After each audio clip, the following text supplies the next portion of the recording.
से। आगे आइए, पंचायत खोरी यहाँ मत किया। तो गंगा हरिद्वार में, यमुना वृंदावन में कन्हैया कैसे स्नान कराएंगे? देख लो बाबा, भगवान को स्नान तो गंगा यमुना के जल से हो गए हैं। एक काम करो बाबा, यदि आप लोग गिरिराज जी के लिए मन से गंगा मैया का आह्वान करोगे तो गंगा मैया यहाँ पर अवश्य आएंगे। भगवान गिरिराज के अभिषेक के लिए ब्रजवासियों ने अपने मन से गंगा मैया का आह्वान किया तो वहाँ पर गंगा मैया प्रकट हुई और यहाँ पर गंगा मैया का नाम पड़ा मानसी गंगा। मन से जो गंगा बुलाई गई थी वो यहाँ पर आई और ये गंगा हो गई मानसी गंगा। बोलो मानसी गंगा की जय हो। बहुत बेकार आदमी है। एक तो हमने आप पे दया की कि आज एकादशी है, ज्यादा जय नहीं बुलवा में। एक तो शुरू में बैठते ही जय बुलवाई थी और एक कथा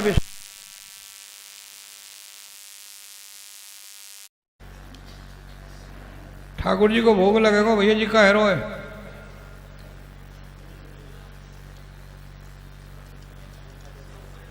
बोलो मानसी गंगा की जय हो। गिरिराज जी की कृपा से गंगा मैया का वहां पर प्राकट्य हुआ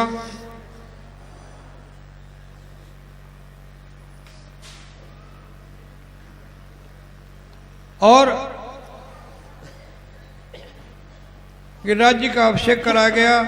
जल से अभिषेक हुआ, दूध से हुआ, दही से हुआ, शहद से हुआ, शक्कर से हुआ, इत्र फुलेल आदि से अभिषेक हुआ। गिरिराज जी के चंदन लगाया गया, तिलक लगाया गया। मुख्य जवान खड़े होकर के गिरिराज जी का पूजन करेंगे, भोग लगाएंगे। आप सभी लोग वहीं बैठे बैठे गिरिराज जी का पूजन करेंगे और भोग लगाएंगे। अवसर सबको दिया जाएगा, ऐसा नहीं है, लेकिन हड़बड़ी हो जाएगी। अभी बैठे बैठे आप परिक्रमा कर लो और भोग लगा लो। तेरो सब संकट मिट जा, भोग लगा। सब संकट मिट जाए परिक्रमा कर गोवर्धन की। तेरो सब संकट मिट जाए, ओ मिट जाए गोवर्धन की। तेरो जन्म मरण मिट जाए तू पूजा करे गोवर्धन की। तेरो जन्म मरण मिट जाए, ओ मिट जाए तू पूजा करे गोवर्धन की। तेरो सब संकट मिट जाए तू पूजा करे गोवर्धन की। तेरो सब संकट मिट जाए, ओ मिट जाए तू पूजा करे गोवर्धन की।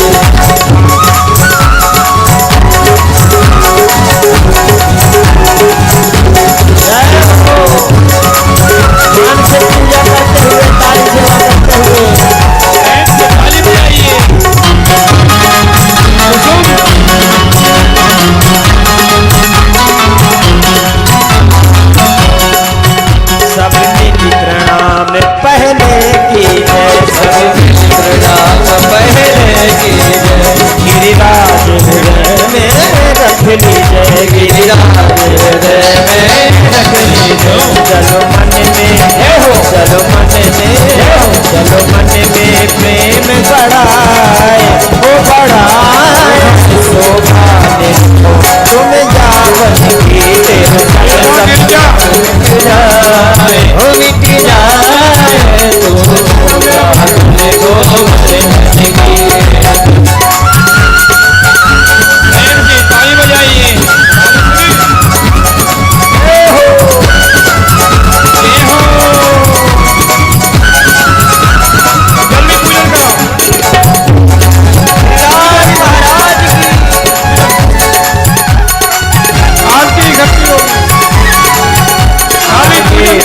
शरीर को लौटा है, आगे पूजरी को लौटा है। जो खाए खाए भयो लौटा है, जो खाए खाए भयो लौटा है। जो खाए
पे दूध की धार चढ़ाए, ओ चढ़ाए इच्छा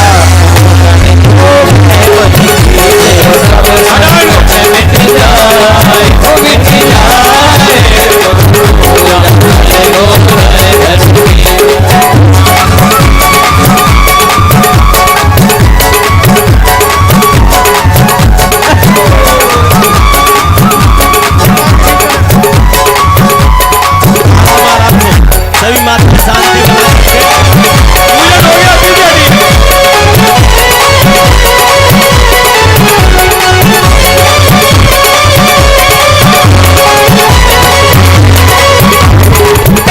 रोक दो पूजन, रोक दो। इसलिए आप लोगों को अवसर नहीं देते हैं। रोक दो पूजन, हटाओ। अम्मा पीछे हट जाओ। चलिए, हो गया पूजन। अभी रुक जाओ। पंडित जी 2-3 खड़े हो जाओ ना, जरा इनको पीछे। जो इनकी शरण में आए, ओ आए, ओ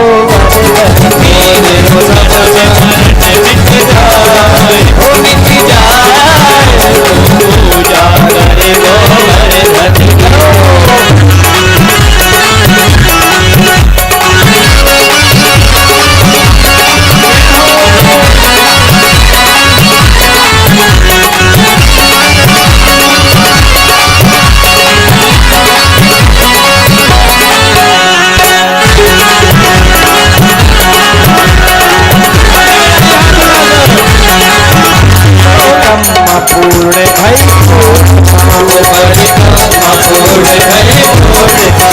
नंद बाबा के संग मधुर श्याम, नंद बाबा के संग मधुर श्याम, नंद बाबा के संग मधुर श्याम, नंद बाबा के संग मधुर श्याम। कर जोड़ो जोड़ो पूजा कर गोवर्धन की,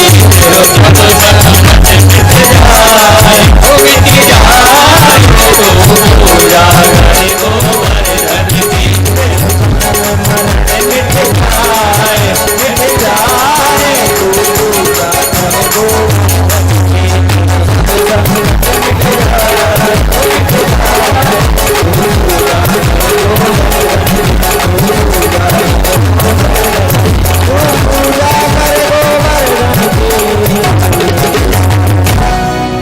बोलो गिरिराज महाराज की जय हो। भगवान श्री कृष्ण के आदेश पर, युग पुरुष के आदेश पर ब्रजवासियों ने गिरिराज जी का पूजन किया। जिसके पास जो भोग था, जो प्रसाद था, वो गिरिराज जी को अर्पित किया और गिरिराज जी ने वह प्रसाद स्वीकार किया। जो भी भक्त गिरिराज जी के भोग लगाते हैं, गिरिराज जी सदैव उनका भोग स्वीकार करते हैं।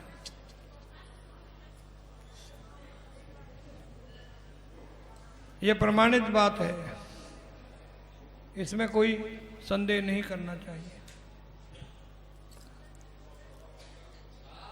देवराज इंद्र को जब यह मालूम पड़ी कि किसी पत्थर की पूजा की जा रही है, किसी पहाड़ की पूजा की जा रही है, देवराज इंद्र को क्रोध आया।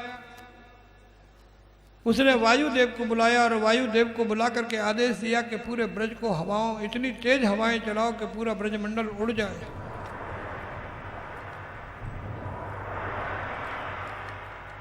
ब्रज में हवाएं तेज होने लगी। भगवान कृष्ण समझ गए। जैसे ही ब्रज में हवाएं तेज होने लगी, भगवान कृष्ण समझ गए कि इंद्र ने खुरापात शुरू कर दी।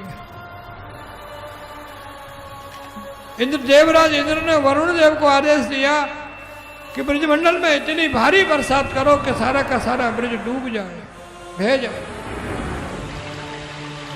भगवान ने शेषनाग जी से कहा, भैया बलराम से कहा, भैया बलराम, ये इंद्र ने अपना काम शुरू कर दिया है। मेरे ब्रजमंडल के चारों तरफ एक गोला बना लो, एक भी बूंद जल की ब्रज में प्रवेश नहीं करनी चाहिए, और वायु जितनी आए उस वायु का आप भक्षण कर लेना। शेषनाग जी ने ब्रज के चारों तरफ जो है एक गोला बनाया और जितनी वायु आ रही थी उसका भक्षण शेषनाग ने कर। अगस्त्य मुनि को भगवान ने बुलाया, अगस्त्य मुनि गिरिराज पर्वत के शिखर के ऊपर बैठ जाओ, देवराज इंद्र जितना पानी बरसाए वो आप ओक लगा करके पी लो।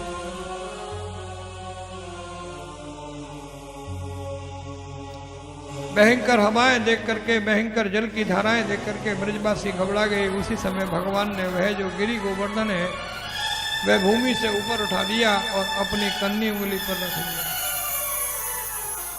और सारे ब्रजवासियों को आह्वान किया कि आ जाओ, सब मेरे पास आ जाओ, मेरा स्पर्श पकड़ लो, तुम्हारा कुछ भी नहीं बिगड़ेगा। सारे के सारे ब्रजवासी भगवान के पास आ गए। ऊपर छत्र की भांति गिरि गोवर्धन भगवान ने उठाया और उस गिरि गोवर्धन के नीचे सारे के सारे ब्रजवासी आ गए।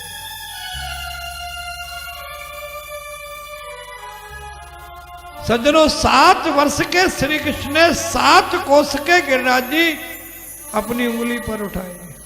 इस समय भगवान की आयु थी 7 वर्ष की। गिरिराज जी के कोस के हैं? 7 कोस। 7 कोस के गिरिराज जी 7 वर्ष के श्री कृष्ण ने 7 दिन तक अपने ब्रजवासियों की रक्षा करने के लिए अपनी उंगली पे धारण करके रखे। 7 कोस के गिरिराज जी 7 वर्ष के श्री कृष्ण ने 7 दिन तक गिरिराज जी अपनी कन्नी उंगली पर धारण करके रखे। भागवत की कथा कितने दिन की होती है? जीवन के दिन कितने हैं? भगवान की आयु कितनी है? ये 7 का साथ मत छोड़ो।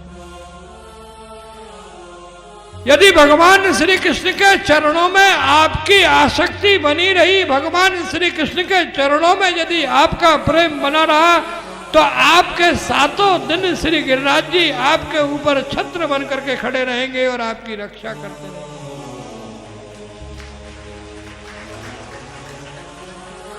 कलयुग के साक्षात देवता हैं गिरिराज जी। गिरिराज जी की शरण में यदि आप रहोगे, गिरिराज जी की पूजा यदि आप करते रहोगे, गिरिराज जी का स्मरण आप करते रहोगे, गिरिराज जी का चिंतन यदि आप करते रहोगे, तो गिरिराज जी आपके ऊपर छत्र बन करके लहराएंगे। आपका कोई भी देवता कुछ नहीं बिगाड़ सकता है, ये मेरी गारंटी है। हमने अपने जीवन में अनुभव किया है गिरिराज जी का। आज भी गिरिराज जी प्रत्यक्ष रूप से देवता बन करके दीनों असहायों का सहयोग करते हैं, उनकी रक्षा करते हैं।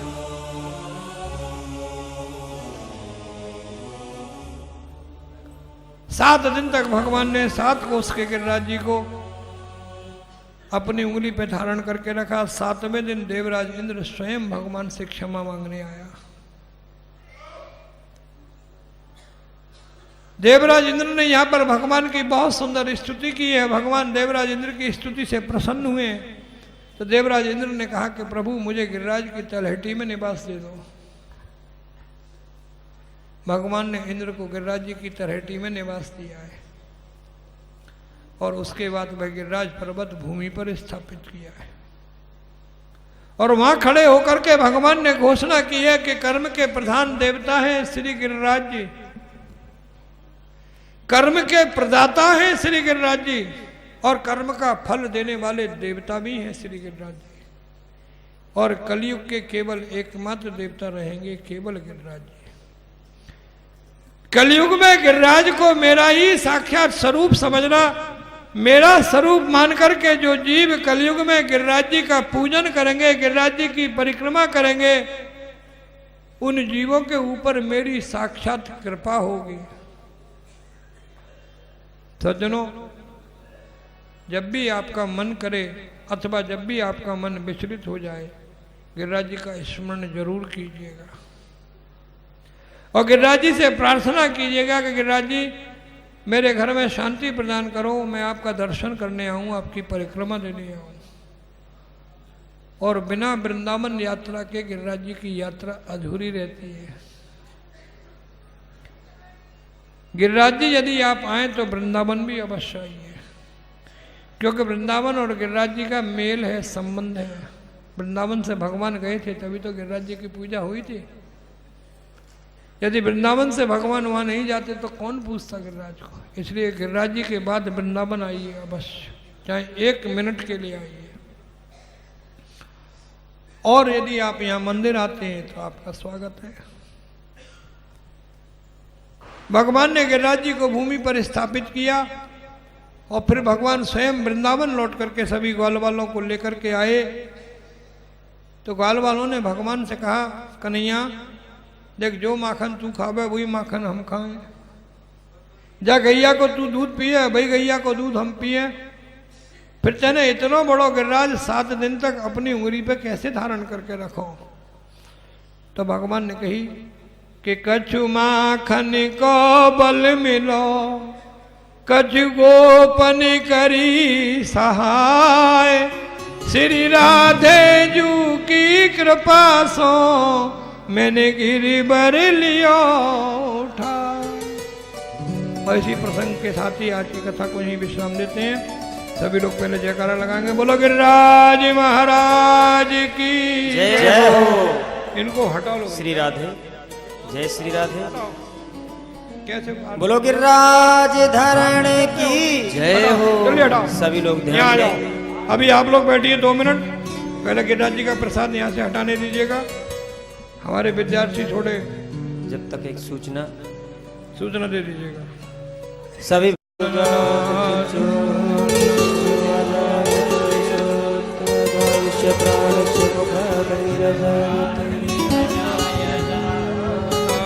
हे गिरधर तेरी आरती गाऊं, हे गिरधर तेरी आरती गाऊं, हे गिरधर तेरी आरती गाऊं, हे गिरधर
दुख जीवन प्यारे साथ आप हो, सुख जीवन प्यारे साथ आप हो।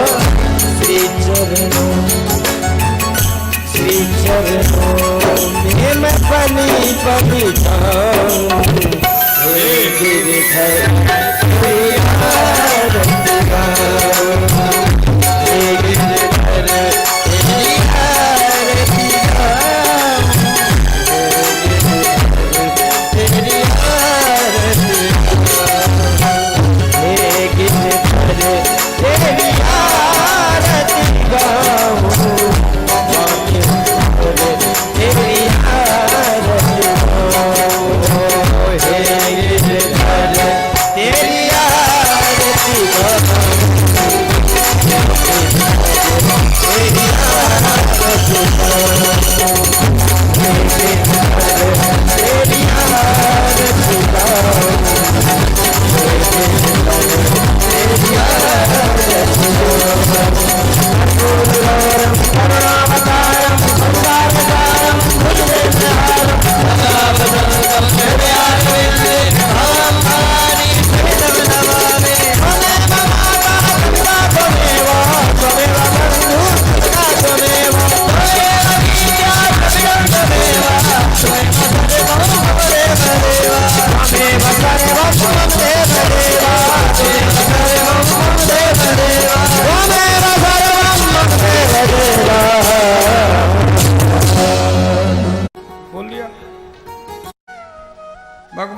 लक्ष्मी नारायण महाप्रभु की असीम अनुकंपा से अकारण करुणा वर्णालय भक्त वत्सल आनंद नंदन परब्रह्म प्रभु भगवान श्री कृष्ण की साक्षात मांडवी प्रतिमूर्ति श्रीमद् भागवत महापुराण एवं उपस्थित समस्त विप्रजन संतजन प्रभु के भक्तजन माता एवं बहनें सर्वप्रथम व्यास फीट से सभी का वंदन अभिनंदन प्रणाम एवं नमस्कार। आज के इस पावन प्रसंग को प्रारंभ करने से पूर्व आप और हम सभी मिलकर 2 मिनट भगवान की मंगलमय स्तुति का गायन करेंगे। मधुरम मधुरम वदनम मधुरम नयनम मधुरं हसितं मधुरं हृदयं मधुरं गवनं मधुरं मधुराधिपतेरखिलं मधुरं वचनं मधुरं चरितं मधुरं वसनं मधुरं वलितं मधुरं चलितं मधुरं प्रणीतं मधुरं मधुराधिपतेरखिलं मधुरं वेणुर्मधुरो वेणुर्मधुरः पाणिर्मधुरः पादो मधुरो नृत्यं मधुरं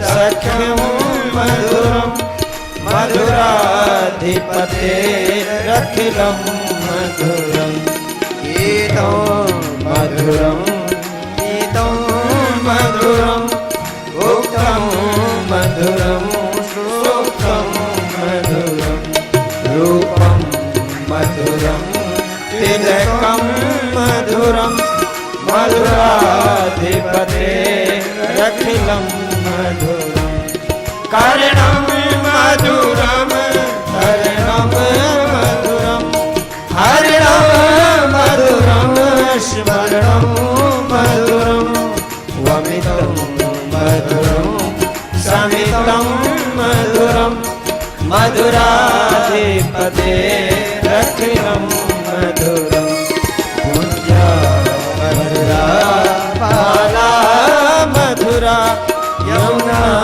मधुरा वीथि मधुरा सलिलं मधुरं कमलं मधुरं मधुराधिपतेरखिलं मधुरं गोपी मधुरा लीला मधुरा युक्तं मधुरं भुक्तं मधुरं कृष्णं मधुरं शिष्टं मधुरं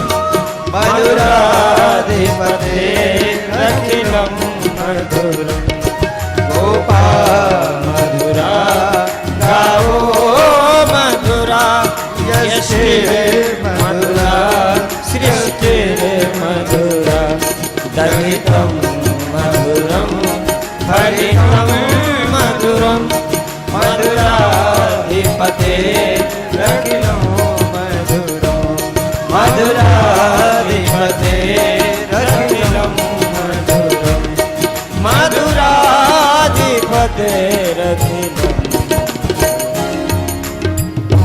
श्री कृष्ण गोविंद हरे मुरारी हे नाथ नारायण वासुदेव श्री कृष्ण गोविंद हरे मुरारी हे नाथ नारायण वासुदेव हे नाथ नारायण वासुदेव हे नाथ नारायण वासुदेव हे नाथ नारायण वासुदेव हे नाथ नारायण वासुदेव श्री कृष्ण गोविंद हरे हे नाथ नारायण वासुदेव श्री कृष्ण गोविंद हरे मुरारी हे नाथ नारायण वासुदेव राधे कृष्ण राधे कृष्ण राधे कृष्ण राधे कृष्ण राधे कृष्ण राधे राधे कृष्ण राधे कृष्ण राधे कृष्ण राधे कृष्ण राधे कृष्ण राधे कृष्ण राधे कृष्ण राधे कृष्ण राधे कृष्ण राधे कृष्ण राधे कृष्ण राधे कृष्ण राधे कृष्ण राधे कृष्ण राधे कृष्ण राधे कृष्ण राधे कृष्ण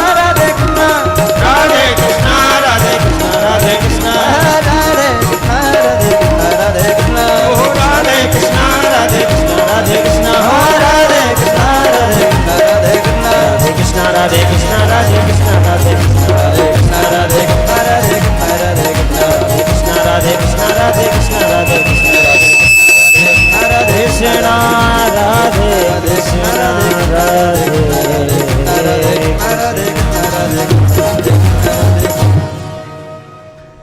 बोलो बांके बिहारी लाल बोलो वृंदावन बिहारी लाल की जय बोलो लक्ष्मी नारायण भगवान की जय हो बोलो श्री भागवत भगवान की बोलो सुखदेव भगवान की जय जय श्री राधे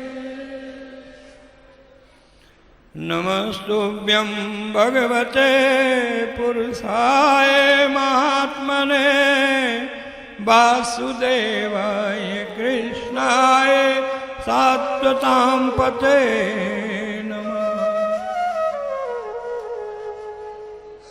हे सर्वंतर्यामी भगवान पुरुषोत्तम भगवान श्री कृष्ण के साक्षात स्वरूप श्री गिरिराज जी महाराज जिनका स्मरण करने मात्र से जीव को शांति प्राप्त होती है, जिनका पूजन करने से जीव की अनेक प्रकार की कामनाओं की पूर्ति होती है और जिनकी प्रदक्षिणा करने से मोक्ष की प्राप्ति होती है, ऐसे कलयुग के साक्षात श्री गिरिराज महाराज को हम सभी ब्रजवासी सादर दंडवत प्रणाम करते हैं। बोलो गिरिराज महाराज की जय हो। बहुत भैया गलत काम है तुम्हारा। गिरिराज जी की जय ना बोल रहे। एकादशी है गई, द्वादशी है गई। बोलो गिरिराज महाराज की जय हो। सभी ब्रजवासियों ने गिरिराज जी का पूजन किया। कुबेर जी भगवान शंकर की उपासना करते थे और भगवान शंकर की उपासना के लिए जो पुष्पों की आवश्यकता पड़ती थी, उन पुष्पों के लिए कुबेर जी ने जो है एक सुंदर बगीचा बना रखा था। लेकिन जितने भी ये सुर और गंधर्व होते हैं ना, इनको फूल बड़े अच्छे लगते हैं। तो ये क्या करते थे कि कुबेर जी के इस बगीचे से पुष्प तोड़ करके ले जाते थे। जिस समय कुबेर जी भगवान की पूजा करने जाते थे तो उनको पुष्प नहीं मिलते थे वाटिका में। दुखी होकर के कुबेर जी ने अपनी वाटिका को स्थापित कर दिया कि मेरी इस वाटिका में से मेरे अलावा जो भी व्यक्ति फूल तोड़ेगा वो राक्षस योनि में चला जाएगा। गंधर्वों में सर्वश्रेष्ठ थे गंधर्व हुहु, और हुहु के पुत्र थे विजय। एक दिन ये विजय इस पुष्प वाटिका में फूल तोड़ने के लिए प्रवेश कर गए और फूल तोड़ते ही ये राक्षस योनि में चले गए। क्योंकि ये जन्म से गंधर्व थे इसलिए इनमें शक्ति ज़्यादा थी, और फिर वह गंधर्व जो है वह राक्षस वृत्ति में परिवर्तित हो गए, तो राक्षसी शक्ति और बढ़ गई। इन्होंने देवताओं पर आक्रमण किया, देवताओं को सताना शुरू कर दिया। मथुरा के राजा कंस ने देवताओं के आग्रह पर प्रलंबासुर के ऊपर आक्रमण किया और प्रलंबासुर को पराजित किया। क्योंकि प्रलंबासुर परम योद्धा था, इसलिए राजा कंस ने उसको अपने कारागृह में बंदी न बना करके अपना मित्र बना लिया। आज राजा कंस अपने मथुरा के दरबार में बैठे हुए हैं बड़े दुखी मन से कि मेरी हत्या करने वाला व्यक्ति वृंदावन में तिल तिल करके बड़ा होता जा रहा है।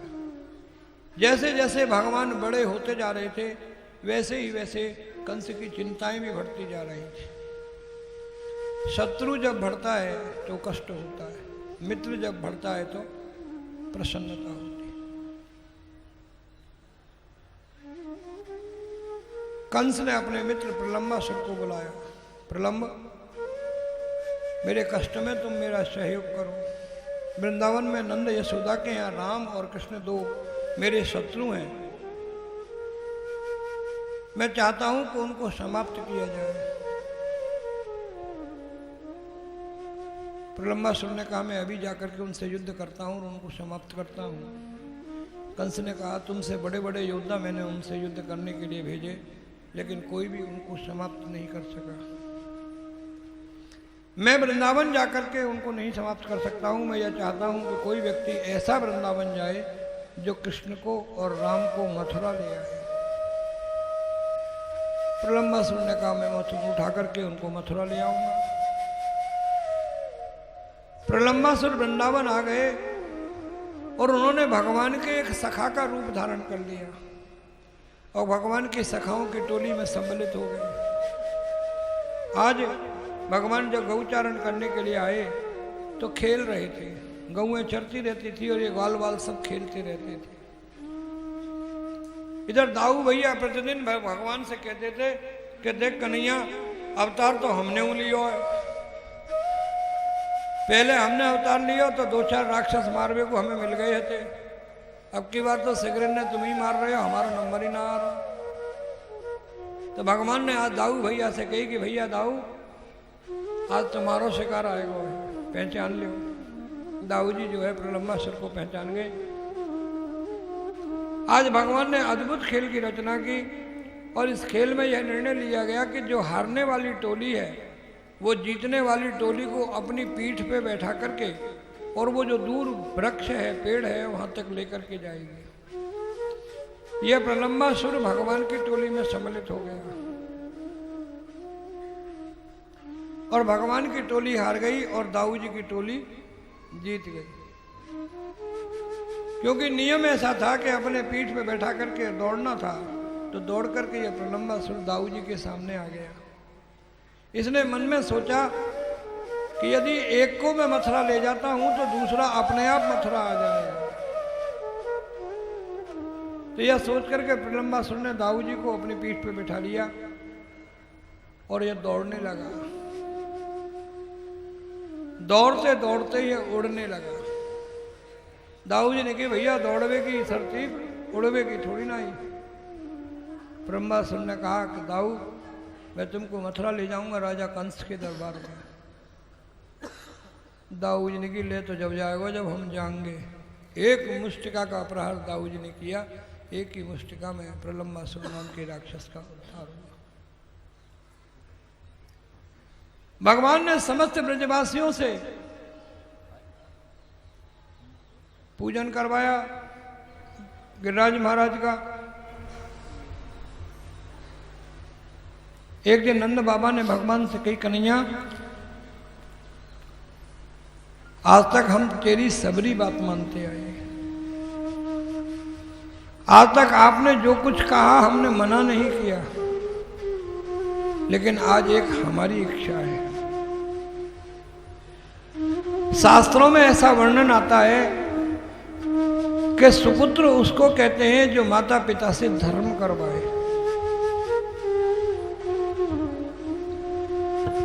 माता पिता को धर्म की तरफ प्रेरित करे, उत्साहित करे और माता पिता को तीर्थ यात्रा करवाए। कन्हैया हमने तेरी सारी बातें मानी, आज हमारी एक इच्छा है कि तू हमें तीर्थ यात्रा करवा दे। भगवान ने कि बाबा कहा करोगे तीर्थन की यात्रा करके? वृंदावन में आप निवास कर रहे हो, वृंदावन से बड़ा तीर्थ कोई ना है बाबा। भगवान ने बाबा को बहुत समझाई, लेकिन बाबा बोले देख कन्हैया आज तक तू जिद्दी रहा, तुम हटी रहे, आज हमने हट पकड़ ली है, हम तो तीर्थ यात्रा करेंगे। और कन्हैया आपको वो यात्रा करवानी पड़ेगी। बाबा की हट के आगे भगवान ने ज्यादा बहस नहीं की। भगवान ने कही ठीक है बाबा, मैं आपको भारत के समस्त तीर्थन की यात्रा करवाऊंगा। सभी ब्रजवासी तैयार हो गए कि नंद बाबा जा रहे हैं, मैया यशोदा जा रही हैं, यात्रा करवे को हम भी चलेंगे, हम भी चलेंगे। घोषणा की गई कि यह तीर्थ यात्रा वृंदावन के ही परम पावन क्षेत्र ज्ञान गुदड़ी से प्रारंभ होगी, इसी स्थान से। सबने तैयारी कर ली, रात्रि में आके ज्ञान गुदड़ी में लेट गए। रात्रि विश्राम ज्ञान गुदड़ी का था। एक तो यात्रा में जाने का चाव था। जब हम कहीं यात्रा पे जाते हैं तो उस रात्रि कम नींद आती है, कोई चीज़ रह न जाए, कुछ छूट न जाए, और फिर जाने का भी मन में उत्साह रहता है। जिस दिन भागवत के लिए आप लोग आ रहे थे तो किसी का 1 महीने पहले से, किसी का 2 महीने पहले से, किसी का 15 दिन पहले से, किसी का 5 दिन पहले से मन वृंदावन आ गया था कि जल्दी वो तारीख आए और जल्दी हम वृंदावन। तो उन दिनों में भाई बहनों को अच्छी नींद नहीं आई होगी। अब किसी का मन लग गया वो दीपावली पूजन है इसलिए, लेकिन दीपावली पूजन के बाद तो मैं समझता हूँ यहाँ जितने बहन भाई बैठे हैं किसी का मन नहीं लगा होगा। जैसे ही गोवर्धन का पूजन हुआ था तो कितने ही भाई बहनों ने फोन पे कहा था कि महाराज जी देखो आज गोवर्धन पूजन है, आज से वृंदावन की याद शुरू हो गई। अभी तक तो दीपावली में लगे हुए थे। तो जब हम कहीं यात्रा में जाते हैं, तीर्थ में जाते हैं, किसी अच्छे कर्म के लिए जाते हैं तो मन जो है विचलित हो जाता है कि जल्दी हो ये काम, जल्दी पहुंचे, हम उड़ के पहुंचे। तो इस कारण बाबा को नींद नहीं आ रही थी। एक नए स्थान पे जब हम जाते हैं तो पहली रात्रि में नींद कम आती है। पूरी रात बाबा को नींद नहीं आई। मध्य रात्रि में बाबा ने क्या देखा कि एक काले रंग का घोड़ा आया, ज्ञान गुदड़ी की रज में लोटपोट लगाई और सफेद होकर के। एक काले रंग का हंस आया, ज्ञान गुदड़ी की रज में लोटपोट लगाई, सफेद होकर के। एक काले रंग का कबूतर आया, ज्ञान गुदड़ी की रज में लोटपोट लगाई, सफेद होकर के। काले काले रंग के पशु पक्षी आ रहे थे और गोरे गोरे होकर जा रहे थे।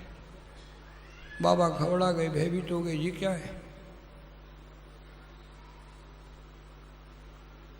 बाबा ने तुरंत भगवान को जगाया, कन्हैया ये का है रो? भैया तू हमें तीर्थ यात्रा करवा रहा है कि भूत यात्रा करवा रहा है? बाबा कहा है गो? बोले कन्हैया मुझे रात में नींद ना आई।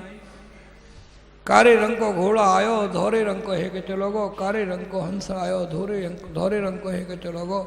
कारे कारे आते रहे और धोरे धोरे है के जाते रहे। मुँह तो या मिट्टी में कछु ऐसा लग रहा हो, भूत प्रेतन को चक्कर।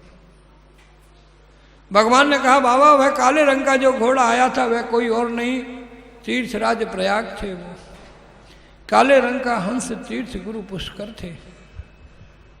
बाबा ये जितने भी तीर्थ हैं ये दिन भर अपने भक्तों को दर्शन देते हैं और अपने भक्तों का पाप हरण करते हैं।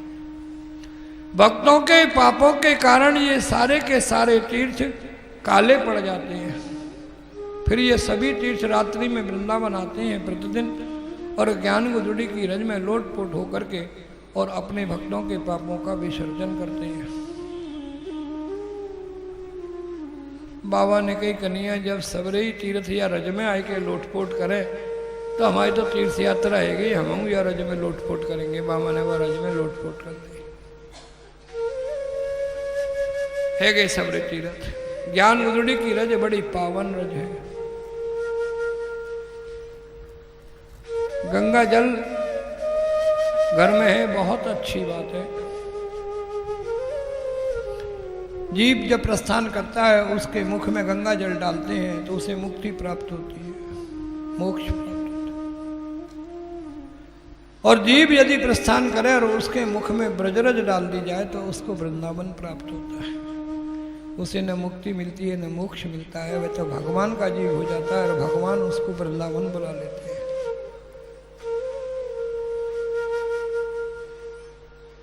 आज नंद बाबा ने एकादशी का व्रत किया। कार्तिक शुक्ल पक्ष की एकादशी का व्रत किया और एकादशी के तुरंत बाद द्वादशी जो आ रही थी वो थोड़े से समय के लिए आ रही थी। बाबा ने सोचा कि द्वादशी का पारायण करना बहुत जरूरी है, इसलिए बाबा मध्य रात्रि सो करके उठे और यमुना स्नान करने को आ गए।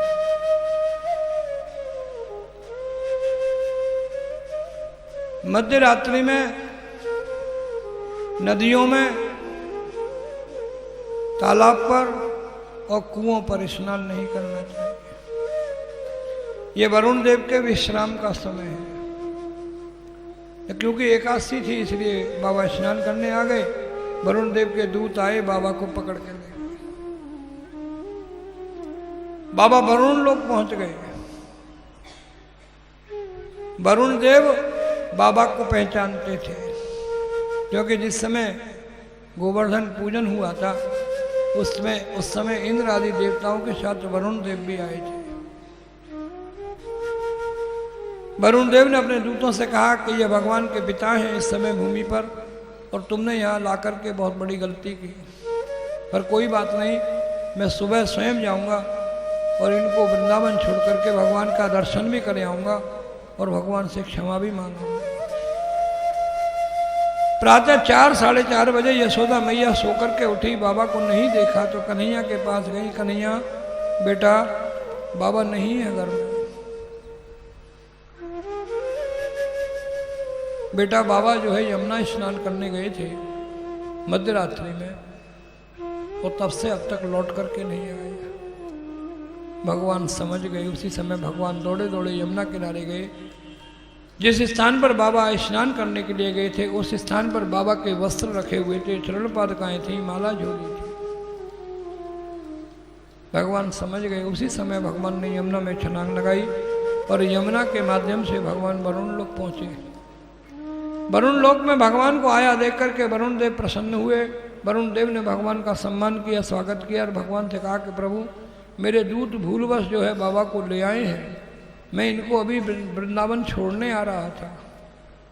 भगवान ने कहा मैं जानता हूँ ये भूल हो गई है।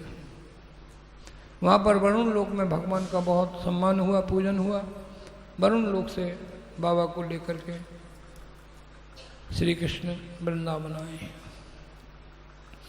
श्री कृष्ण गोविंद हरे मुरारी, हे नाथ नारायण वासुदेव। श्री कृष्ण गोविंद हरे मुरारी, हे नाथ नारायण वासुदेव। श्री कृष्ण गोविंद हरे मुरारे, हे नाथ नारायण वासुदेव। श्री कृष्ण गोविंद हरे मुरारे, हे नाथ नारायण वासुदेव। हे नाथ नारायण वासुदेव, हे नाथ नारायण वासुदेव, हे नाथ नारायण वासुदेव, हे नाथ नारायण वासुदेव। सज्जनों, सभी लोग सावधान हो जाएं। आज फल मिलने वाला है। आज हमारी अनेक प्रकार की कामनाओं की पूर्ति होने वाली है।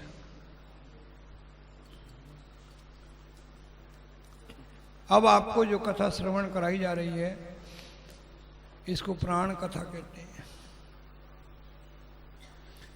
श्रीमद् भागवत भगवान का साक्षात विग्रह है और 10वां स्कंद भगवान का हृदय है। और हृदय में जब तक प्राण नहीं होते हैं तो हृदय की कोई कीमत नहीं होती। यह जो कथा हम आपको श्रवण करा रहे हैं ये भगवान के प्राण हैं।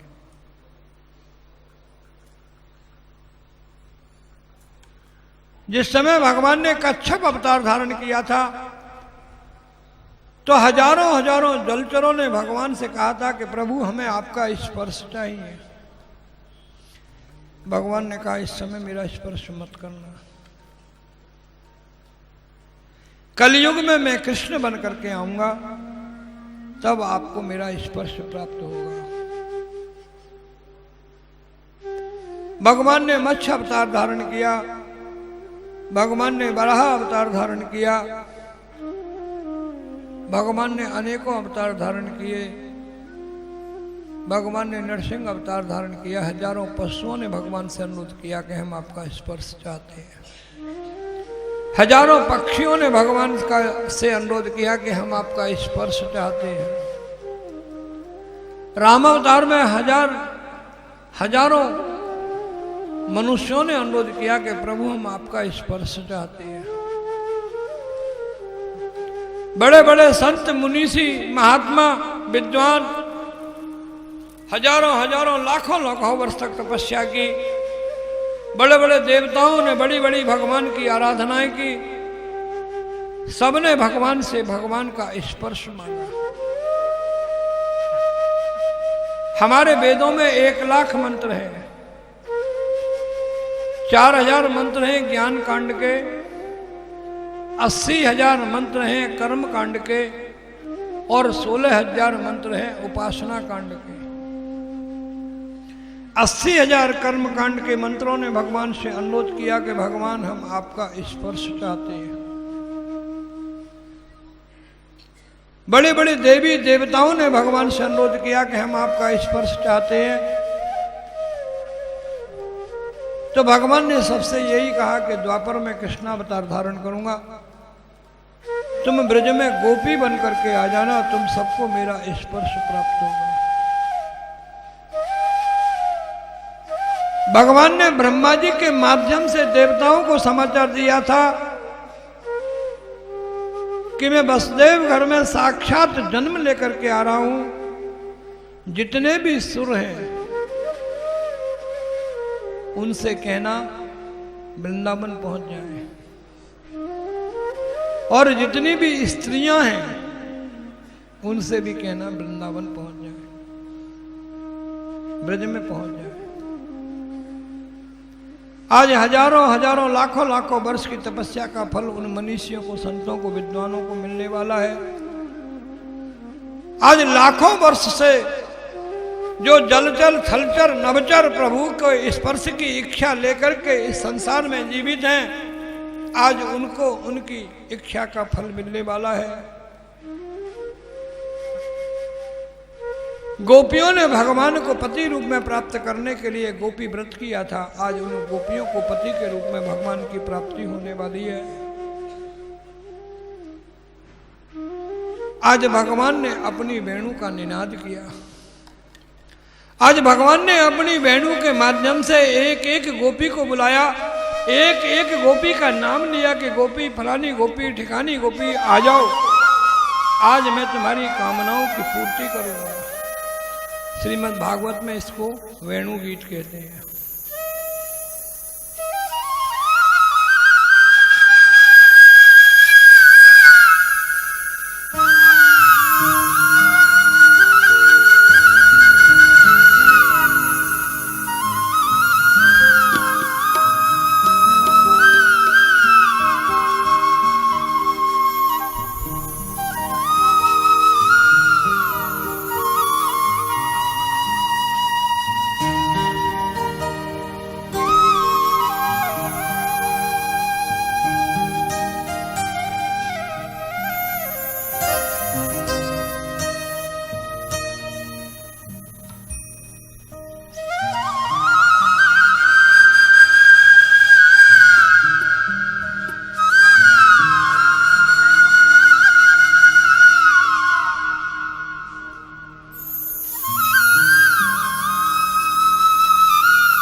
बोलोगे? देख लो, बोलो गोपेश्वर भगवान की जय। भोलेनाथ ने गोपी का रूप धारण किया। लक्ष्मी जी को थोड़ा अहंकार हुआ तो लक्ष्मी जी को इस महाराज में प्रवेश नहीं दिया गया। कभी कभी लक्ष्मी को अहंकार हो जाता है। कभी कभी लक्ष्मी पुरुष का रूप ले लेती है। मैं नहीं हूं तो दुनिया का काम नहीं चले, भूखी मर जाए दुनिया। ये लक्ष्मी की विशेषता है, अहंकार। भगवान ने कहा इसको रहने दो, इसको रहने दो, क्योंकि है तो ये स्त्री, लेकिन काम पुरुषों का कर देती है कभी कभी।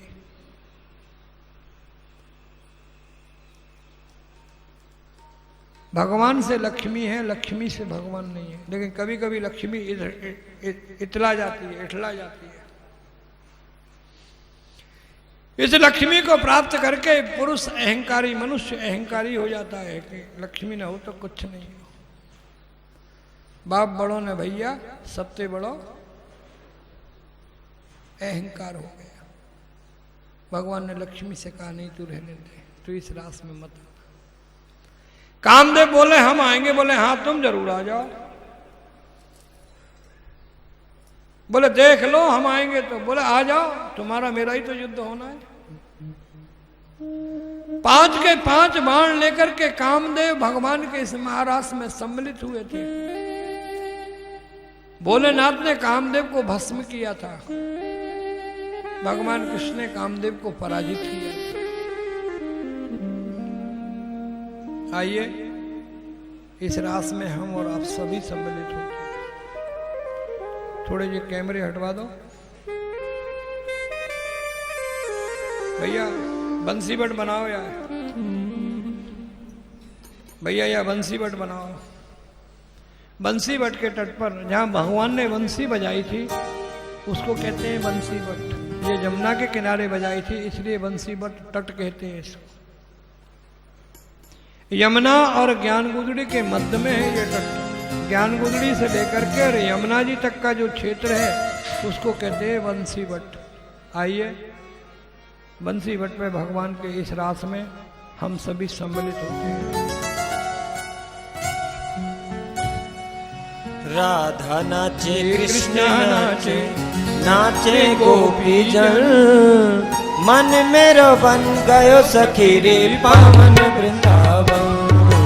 राधा नाचे कृष्ण नाचे, नाचे गोपी जन, मन मेरो बन गयो सखी रे पावन वृंदावन। रास रचो है, रास रचो है, किनारे कान्हा रास रचो है, रास रचो है, रास रचो है, जमुना किनारे कान्हा रास रचो है। जय हो, जय हो। तालियां, बैठे बैठे तालियां बजाइए।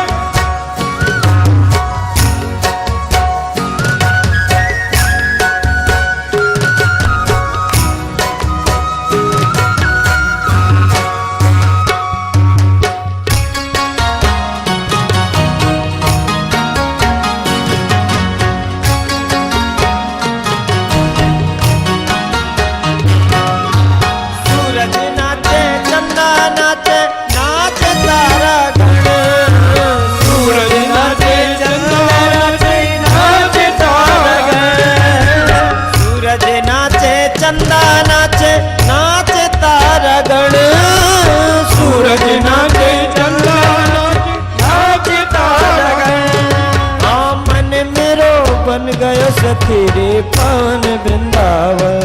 ओ मन मेरो बन गयो सखी रे पावन वृंदावन। मुरली मनोहर राधे श्याम कान्हा जमुना किनारे रचो ब्रज का गोपाल। ओ मुरली मनोहर राधे श्याम कान्हा यमुना किनारे गयो नंदलाल, रास रचो ब्रज का गोपाल।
श्याम कान्हा जमुना किनारे गयो नंदलाल, रास रचो ब्रज का गोपाल। मुरली मनोहर राधे श्याम कान्हा यमुना किनारे गयो नंदलाल, रास रचो ब्रज का गोपाल।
जय हो सखी पावन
भगवान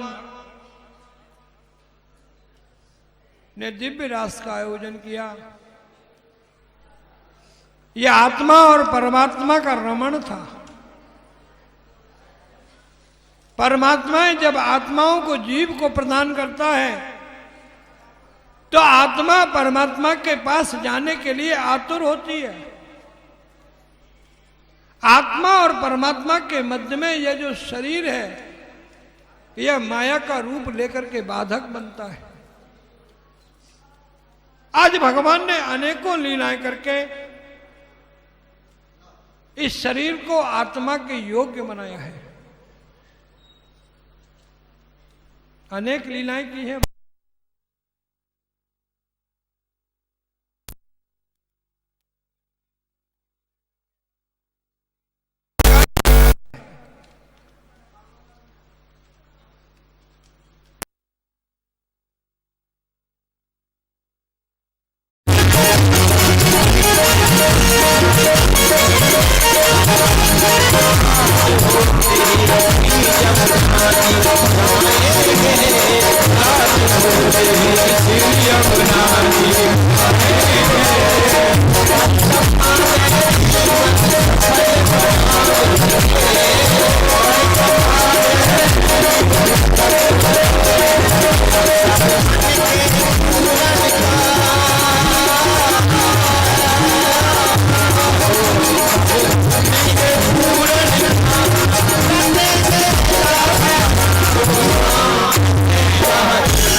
के मन में आया कि चलो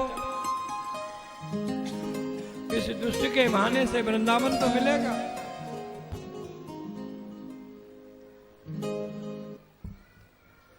नाम तो कंस का होगा लेकिन दर्शन तो मुझे होंगे। यह सोच करके अक्रूर जी वृंदावन आ गए।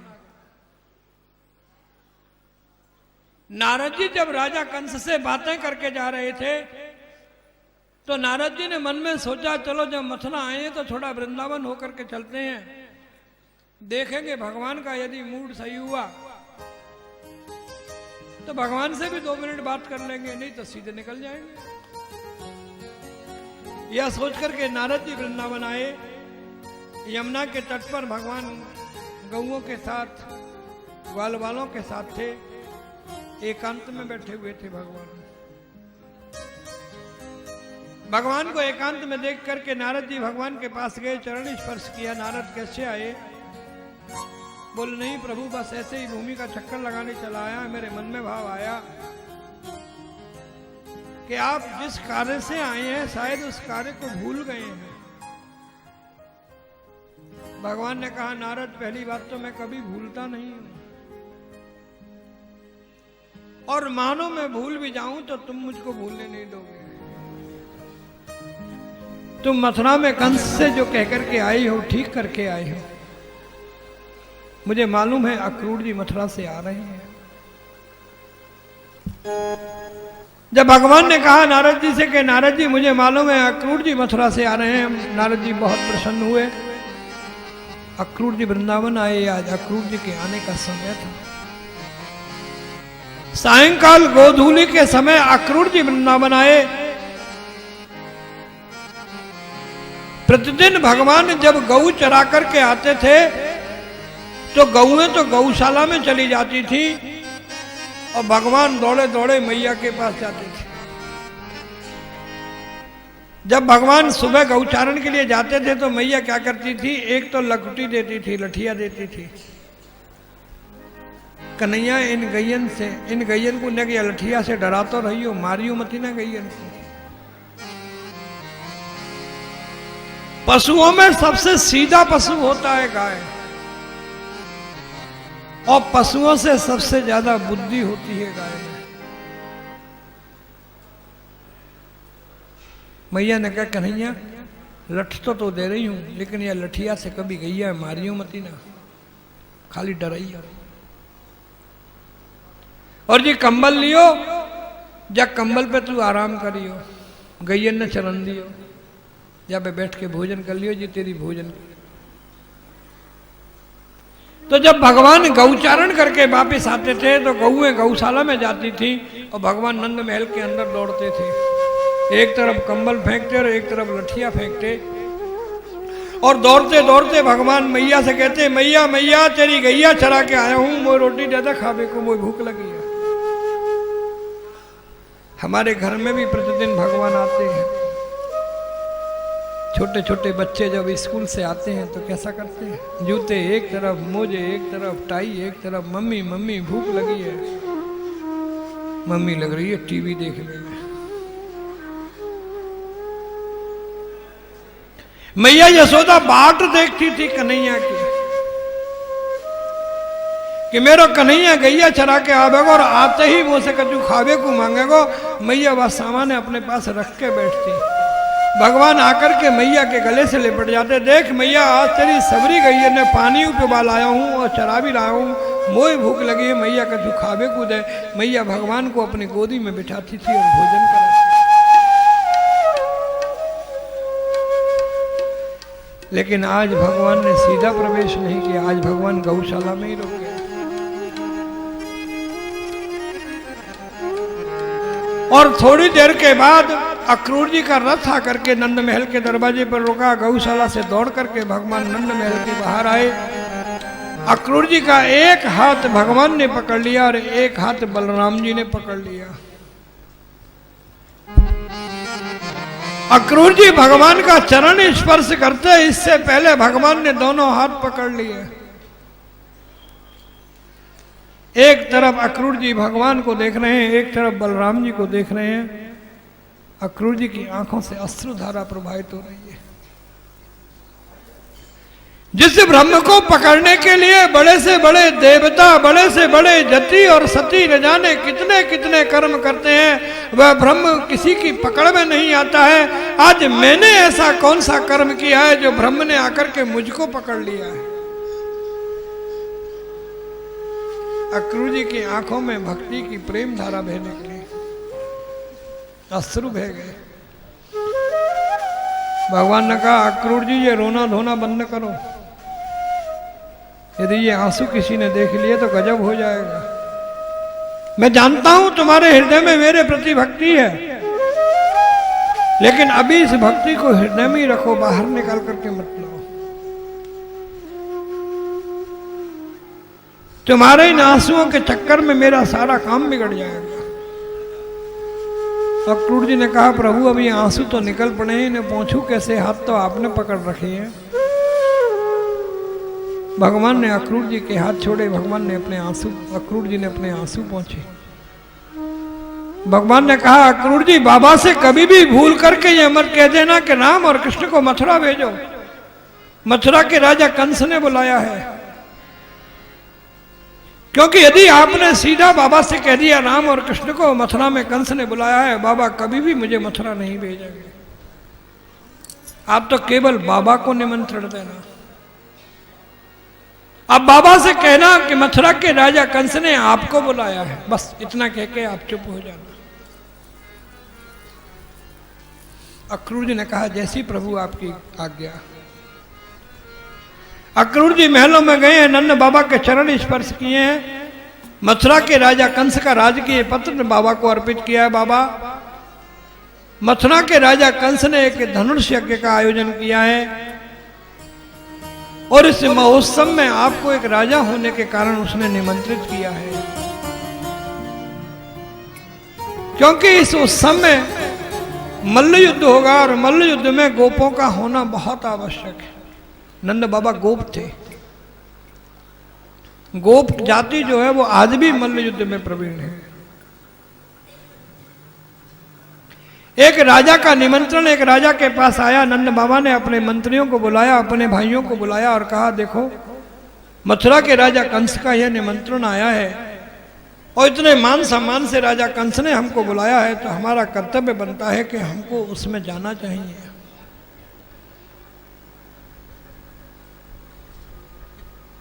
बाबा नंद के द्वारा घोषणा कर दी गई कि राजा कंस के उत्सव में सम्मिलित होने के लिए समस्त गोप जो है कल मथुरा चलेंगे प्रातः। जब बाबा के पास आए, बाबा हमने सुनी है आप मथुरा जा रहे हो। बाबा ने कही, हाँ कन्हैया मथुरा जा रहे हैं। बाबा देख, हमें तुम्हारी गैया चराते चराते कितने साल है गए। जिस वक्त भगवान ने गौचारण प्रारंभ किया था उस समय भगवान की आयु थी 5 वर्ष की और आज भगवान की आयु है लगभग 11.5 वर्ष की। भगवान ने कहा, बाबा इतने दिन से हम तेरी गैया चरा रहे हैं, बाबा हमने कभी नगर नहीं देखा है, हम तेरे वृंदावन में ही रहे और तेरी गैया ने चराते रहे। बाबा जब आप मथुरा नगरी जा रहे हैं तो क्या आप हमें भी अपने साथ ले चलेंगे? क्योंकि वैसे तो हमें मथुरा नगर देखने का कभी अवसर नहीं मिलेगा, आपके साथ जाएंगे तो हम नगर दर्शन करके आ जाएंगे। छोटे बच्चे कहते हैं ना, हमें बाजार ले चलो, हमें मेले में ले चलो। भगवान ने बाबा नंद से इतनी सहजता से कहा कि हमें मथुरा नगर का दर्शन करा दो। नंद बाबा ने तुरंत हाँ भर दी, बोले हाँ कन्हैया, आगे तो नगर जाकर के सारे काम तुमको और बलराम को संभालने हैं। तुमने अच्छा करा जो मुझे याद दिला दी, मैं तुमको मथुरा नगरी अवश्य ले चलूंगा, क्योंकि आने वाले समय में ये राजकाज तुम ही लोग संभालोगे। जब तुम लोग ये राजकाज संभालोगे तो तुम्हें राजकाज से रोज रोज नगर में जाना पड़ेगा। अच्छा है इस समय मैं मथुरा जा रहा हूं तो मेरे साथ तुम भी मथुरा चले चलो। ये कहकर के बाबा ने आज्ञा दी। और जैसे ही ग्वाल वालों को मालूम पड़ी कि श्री कृष्ण मथुरा जा रहे हैं नंद बाबा के साथ, तो ग्वाल बाल बोले कन्हैया हम चलेंगे। भगवान ने कि हाँ भैया तुम सब भी चलिए।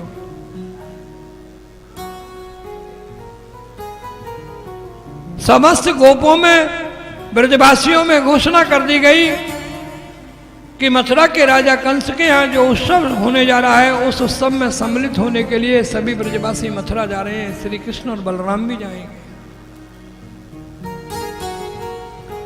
भगवान बहुत प्रसन्न है। अंदर मैया के पास समाचार पहुंचा कि श्री कृष्ण मथुरा जा रहे हैं। भगवान श्री कृष्ण और मैया एक ही कक्ष में सोया करते थे, एक ही पलंग पे सोते थे। दोनों एक दूसरे के ऊपर हाथ रख के सोते थे। रात्रि में यदि एक की आंख खुलती थी तो दूसरा अपने आप जग जाता था।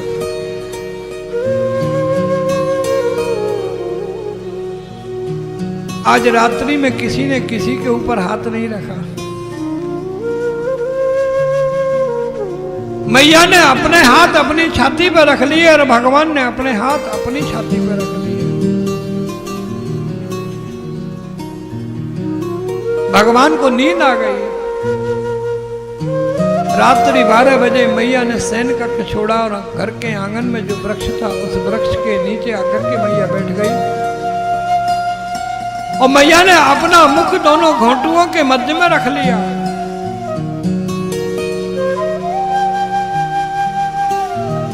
अचानक भगवान की आंख खुली, सिसकारी सुनी, कोई रो रहा है। पास में मैया को देखा तो मैया पलंग पे नहीं थी, न कक्ष में थी। विचलित हो गए भगवान। कक्ष से बाहर निकल के आए तो देखा वृक्ष के नीचे बैठ करके मैया अपने घोंटुओं पर अपना मस्तिष्क रख के सिसकारी लेकर के रो रही है। भगवान मैया के पास गए, मैया के सिर पे हाथ फेरा। मां, मैया तू रो रही है? मैं जानू हूं मैया तू क्यों रो रही है, क्योंकि मैं मथुरा जा रहा हूं ना। आज तक मैया मैं तो से कभी अलग ना भयो।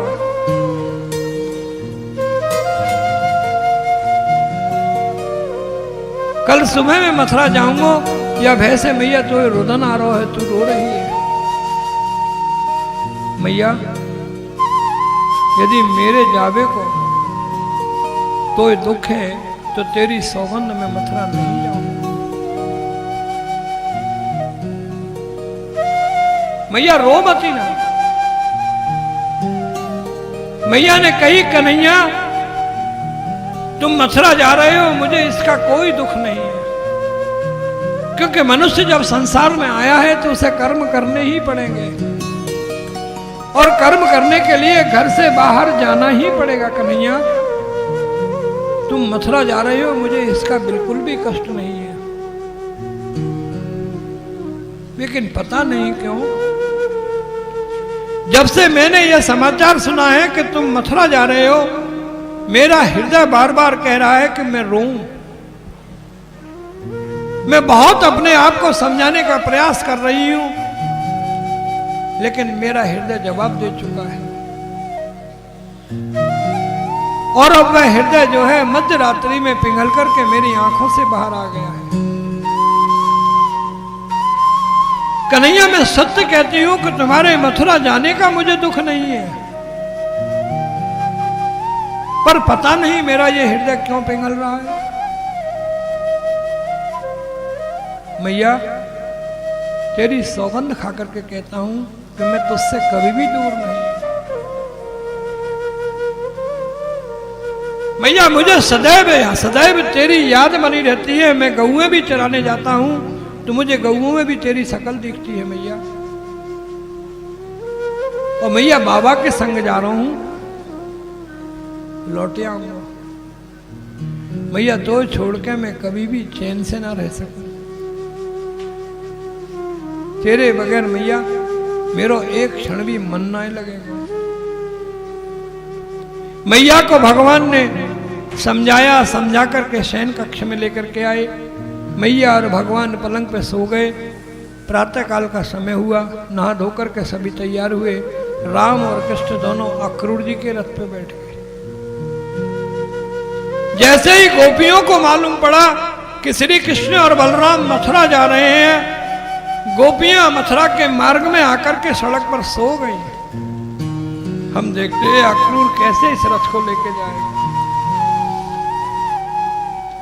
अक्रूर जी ने अचानक रथ रोक दिया और गोपियों से कहा कि गोपियों क्या करती हो तुम? ये वृंदावन और मथुरा का जो मार्ग है ये राजकीय मार्ग है। राजकीय मार्ग में इस प्रकार सोना शर्म की बात है। तुम लोगों ने मार्ग क्यों रोक रखा है? गोपियों ने अक्रूर जी से पूछा, अक्रूर तेरा नाम अक्रूर किसने रखा? तेरा नाम तो क्रूर होना चाहिए। अक्रूर जी एकदम घबरा गए, ये क्या कह रही है गोपियां? बोले हाँ हाँ अक्रूर, किसी की हत्या करना, किसी के हृदय से प्राणों को निकाल करके ले जाना, ये किसी अक्रूर का काम नहीं होता है, ये तो किसी क्रूर का काम होता है। अक्रूर जी ने कहा मैंने ऐसा क्या कार्य किया है? गोपियों ने कहा हमारे हृदय से हमारे प्राणों को निकाल करके ले जा रहे हो अक्रूर। अक्रूर तुम क्रूर हो, और जब तुम क्रूर बन ही गए हो तो अपने रथ को हमारे शरीर के ऊपर से निकाल के ले जाओ, क्योंकि जब प्राण चले जाएंगे तो इस शरीर का कुछ नहीं रहेगा, इस शरीर का कोई मोल नहीं रहेगा। जब तुम्हें क्रूरता करनी है तो पूरी क्रूरता करो, अधूरी क्रूरता क्यों करते हो? अक्रूर जी घबरा गए, भगवान की तरफ देखा। भगवान ने अक्रूर जी को इशारा करा, रुको मैं समझाता हूं। भगवान रथ से उतरे और गोपियों के मध्य में आकर के बोले कि गोपियों तुम मुझे प्रेम करती हो, तुम मुझे स्नेह करती हो। गोपियों ने कहा श्री कृष्ण यदि हमने प्रेम किया है तो केवल आपसे किया है, यदि हमने किसी से स्नेह किया है तो श्री कृष्ण हमने केवल स्नेह आपसे किया है। भगवान ने पूछा जब तुमने मुझसे प्रेम किया है तो तुम मेरी प्रेमिका हो गई ना, मैं तुम्हारा प्रेमी हो गया ना? गोपियों ने कहा हाँ श्री कृष्ण। भगवान ने कहा प्रेम में वासना नहीं होती है गोपियों, प्रेम में त्याग होता है। आज यदि तुमने अक्रूर को मथुरा जाने का मार्ग नहीं दिया तो गोपियों तुम्हारा और मेरा प्रेम वासना में हो जाएगा। सच्ची प्रेमिका अपने प्रेमी के मार्ग में अवरोध नहीं बनती। सच्ची प्रेमिका अपना त्याग करके अपने प्रेमी का मार्ग प्रशस्त करती है। प्रेमिका उसको कहते हैं जो मार्ग खोल दे, और वासना उसको कहते हैं जो मार्ग को रोक दे, मार्ग अवरुद्ध कर दे। वासनाएं मार्ग अवरुद्ध करती है और प्रेम मार्ग को खोलता है। हम किसी जरूरी आवश्यक कार्य से मथुरा जा रहे हैं। गोपियों यदि हमारे कार्य में बाधा डालोगी तो तुम्हारा प्रेम वासनामय होगा, और यदि तुम कार्य में सहयोग करोगी तो तुम्हारा प्रेम भागवतमय होगा, प्रेममय होगा। गोपियां भगवान की वाणी को समझ गईं। गोपियों ने भगवान को मथुरा जाने के लिए मार्ग दे दिया। कृष्ण हमने प्रेम किया है, हम प्रेमिका हैं, हम तुम्हारे कर्म में बाधक नहीं बनेंगे। आज ये सारी की सारी गोपियां भगवान को विदा कर रही हैं। आइए हम और आप सभी भगवान को वृंदावन से विदा करते हैं, मथुरा में विदा